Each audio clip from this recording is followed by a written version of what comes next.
ওর নামটা মনে হয় এখন বিজেপি দলের মেম্বারশিপের তালিকাতে আছে।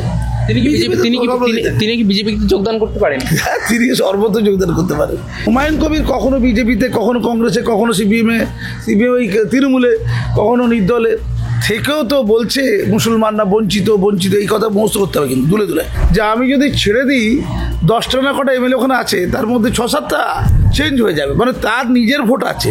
তাহলে বাঘের বাচ্চা, বড় বাচ্চা তো ওই মমতা ব্যানার্জি, তাহলে এটা বাচ্চা, ছোট ছোট বাচ্চা আর কি। গিনিস বুক অফ ওয়ার্ল্ড রেকর্ডে একটা নাম কিন্তু উঠতে পারে ভাই, যে পাল্টি খাওয়া পলিটিশিয়ান।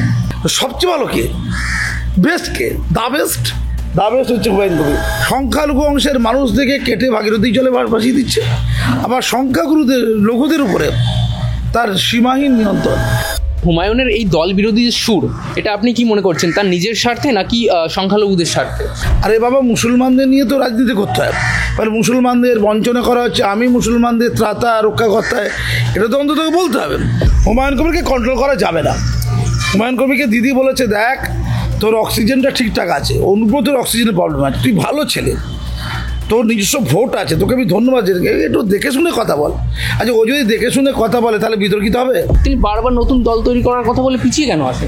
খেলা করছে আর কি, খেলাটা তো ভালো জিনিস। আরে আমাদের বাংলাটা কি শ্মশান নাকি?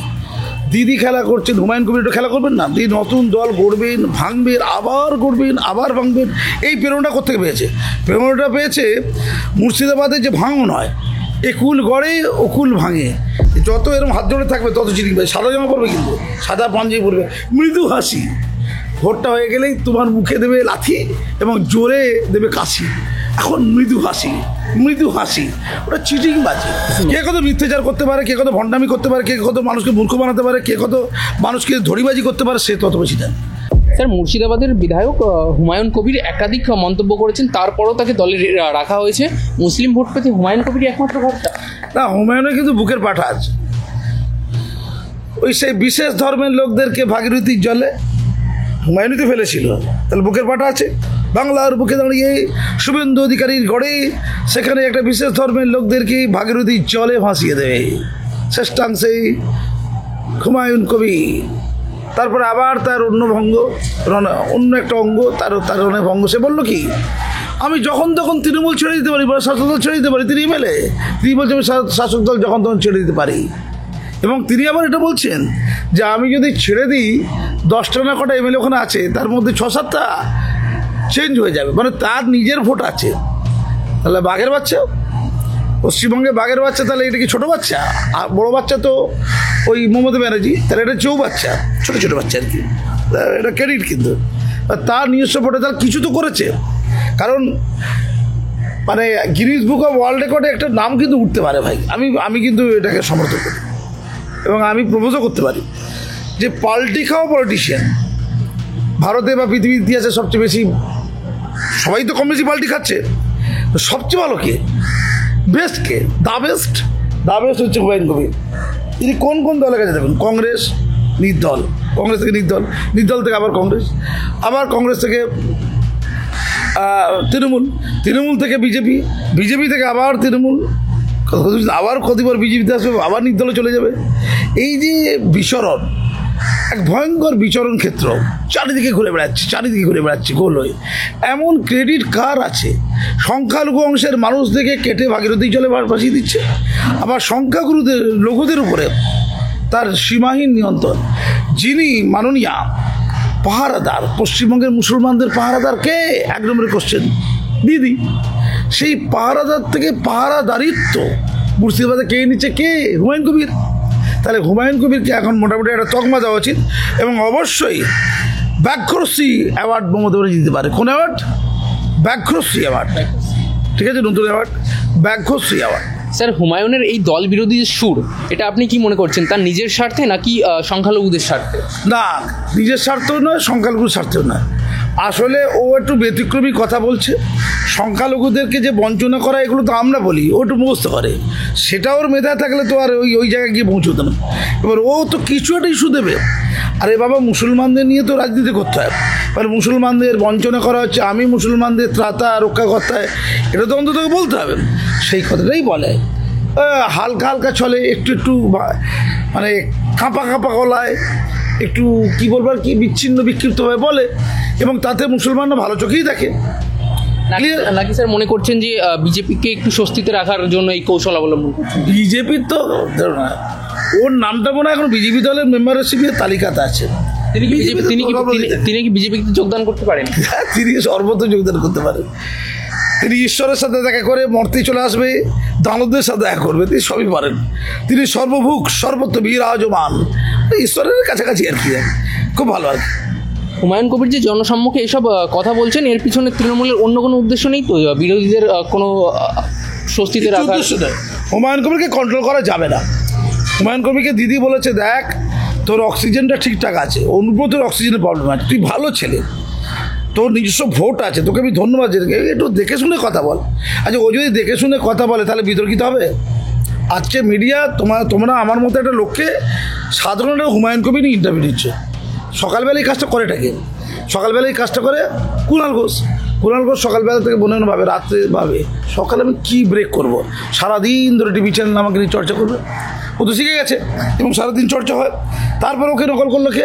কল্যাণ ব্যানার্জি।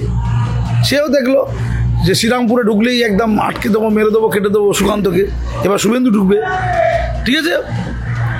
তো হুমায়ুন কবির কম যাবে কেন? হুমায়ুন কবির কিছু গোলগাল কথা বলতে হবে না? তোমরা মিডিয়ার আমার ইন্টারভিউ দিতে হুমায়ুন কবির হারবে কেন? সর্বত্র যেতে, এখানেও জিতবে। স্যার, এরপরেও একটা বিষয় যেটা খেয়াল রাখার, বঙ্গ রাজনীতিতে মুসলিম ভোট, সংখ্যালঘু ভোট একটা বড় ফ্যাক্টর। সেই ক্ষেত্রে দেখতে গেলে এই দুটি দলের মাঝখানে পড়ে সংখ্যালঘুরা কোথাও চাপা পড়ে যাচ্ছে না? সংখ্যালঘু কবেই চাপা পড়ে গেছে। সংখ্যালঘুতে কিছু আছে, একটা আঙুল আছে, কটা ভোট আছে, যা আছে। মুসলমানদের যদি ভোট না থাকতো, এদের মানুষ বলে কি মনে করতো? শুধুমাত্র ভোটটা আছে বলে মাননীয় দুধের গাইটা বলে, কিছু তো মনে করে মানুষ নয়, মানে গাই তো মনে করেছে।